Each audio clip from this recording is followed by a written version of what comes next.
મિત્રો મારી ચેનલમાં તમારું સ્વાગત છે। તો આજે આપણે ઘઉંના લોટની ફરસી પૂરી બનાવશું।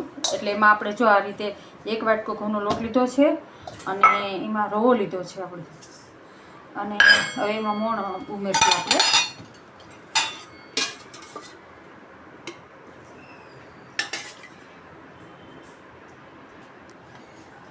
જો મીઠું ઉમેરશું સ્વાદ અનુસાર। આપણે અજમો ઉમેરશું। અજમાને આવી રીતે જો તમે આમ ઉમેરશો ને તો આમાં સરસ લાગે, એટલે ફરસી પૂરી ભારી ન લાગે। ઉમરાને દઈએ ને ઉમરાને થોડુંક હા જેવું મરી પાવડર એ ઉમેરી શકો છો તમે। આપણે મરી પાવડર ઉમેરો છે બરોબર। હવે આપણે મિક્સ કરી લઈશું।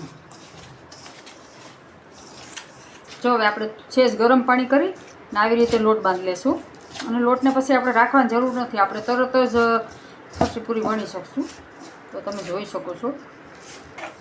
જો મિત્રો આપણે લોટ બાંધી લીધો છે, અને હવે આપણે જો બહુ કઠણ નહીં કે ઢીલો નહીં, અને આને રાખવાની કંઈ જરૂર નથી, આપણે તરત જ બનાવી શકીએ।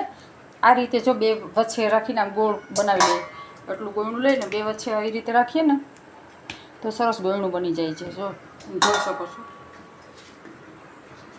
જો આપણે ગોળના તૈયાર છે। હવે આપણે પૂરી વણવાનું સ્ટાર્ટ કરશું કે આ નવી રીત છે। ખમણી સાથે તમે જો આપણે ઓલા કાણાવાળી ચમચીથી ઓલા પાડવા પડે ને એ ન પાડવા પડે, આ ખમણી સાથે નવી રીત હું લઈને આવી છે તમારા માટે। તો આ રીતે તમે જો વણી શકો છો ખમણીમાં। તો આમાં આપણે કાપા પાડવાની કંઈ જરૂર નહીં પડે, જો આવી રીતે થઈ જાય।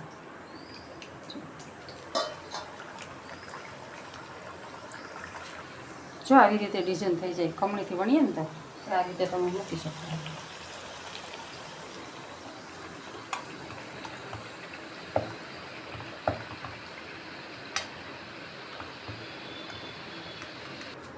હાલો મિત્રો, જો આપણી પૂરી તૈયાર છે ફરસી પૂરી।